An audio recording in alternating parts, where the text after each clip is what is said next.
இன்று மார்கழி 10.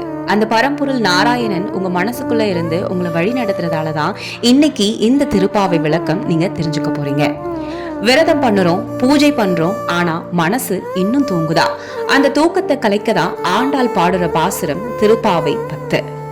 உங்களுக்கு நாராயணன் பிடிக்கும்னா மறக்காம கமெண்ட்ல ஓம் நமோ நாராயணான்னு கமெண்ட் பண்ணுங்க.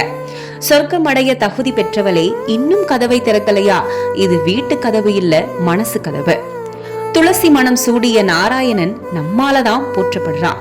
அன்போட நினைச்சா வாழ்க்கைய வழி நடத்துற அருளை அவனே தருவான். உடம்பு தூங்குறது பிரச்சனை இல்ல, மனம் தூங்குறது தான் அபாயம். கும்பகர்ணன் மாதிரி அறியாமை தூக்கம் நமக்குள்ள வந்துடக்கூடாது. ஆண்டாள் கோபப்படல, அன்போட தான் கூப்பிடுறாங்க. இறைவன் கதவை உடைக்க மாட்டான், நாம தான் திறக்கணும். இந்த திருப்பாவை 10 நமக்கு சொல்ற செய்தி ஒரே விஷயம்தான். பக்தி அப்படின்னா பயம் இல்ல, அன்பும் விழிப்பும் தான். இந்த பாசுரத்தோட ஒவ்வொரு வரியும் ஒவ்வொரு அர்த்தமும் முழுசா புரிஞ்சுக்கணும்னா திருப்பாவை 10 முழு விளக்கம் கந்தர் யுகம் சேனல்ல பதிவிட்டிருக்கோம். மறக்காம பாருங்க. இந்த பக்தி பயணத்துல நீங்களும் எங்களோட சேர்ந்து பயணிங்க. நன்றி மக்களே.